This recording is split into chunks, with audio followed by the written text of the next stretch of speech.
Ja sam Pepa. Ovo je moj mlađi brat George. Ovo je mama. A ovo je tata. Pepa. Bez struje. Večer je. Pepa i George su u dnevnoj sobi i plešu uz najdražu pjesmu. Tata u hodniku usisava tepih. A mama za kompjuterom radi neki jako važan posao.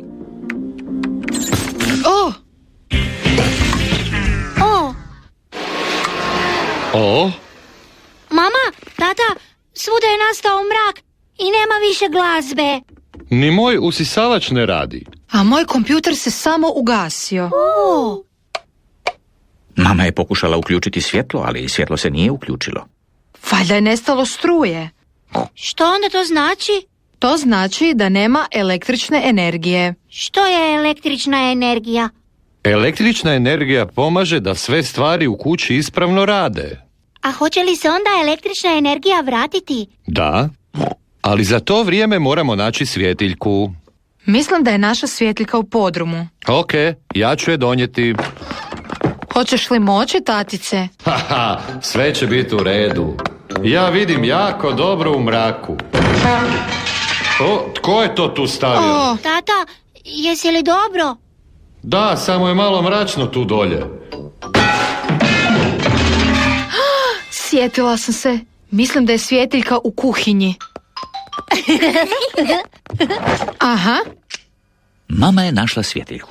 Mogu li je ja držati? Ok. George, pogledaj mene. Pepa radi smiješne grimase. Ne boj se, George. To je samo Pepa. Bolje da kažemo tati da smo našli svjetiljku. Tata je još u podrumu i traži svjetiljku. Pa gdje li je? Tata, našli smo svjetiljku. Srećom je cijelo vrijeme bila u kuhinji. Da, to je zbilja prava sreća. Sad samo moramo čekati da se vrati električna energija. A koliko točno moramo čekati? Rekao bih točno, dosta dugo.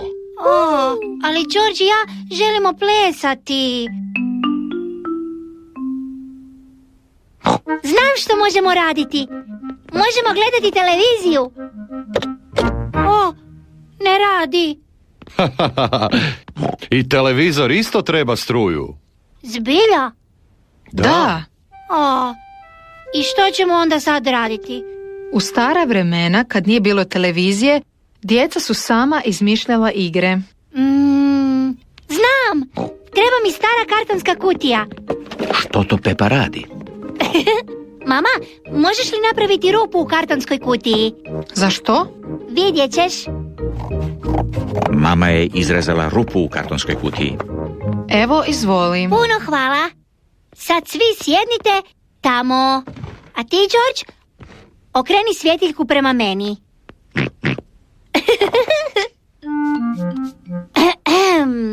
Dobrodošli u Pepine vijesti koje ću prenositi ja, Pepa.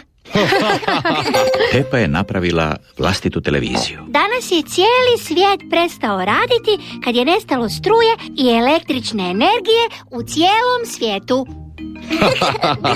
Jako dobro, Pepa. Tata je rekao da se električna energija neće vratiti jako dugo. Struja se vratila. Hurra! Tiho, još nisam završila. Ugasite svjetlo. Ok, Pepa. Dobro. Imam još neke jako važne vijesti. Država je našla još malo električne energije, tako da svi opet budu jako sretni. Jako dobro, Pepa. Hurra! Idemo plesati. Pepa je uživala dok nije bilo struje, ali je ipak sretna što se struja vratila.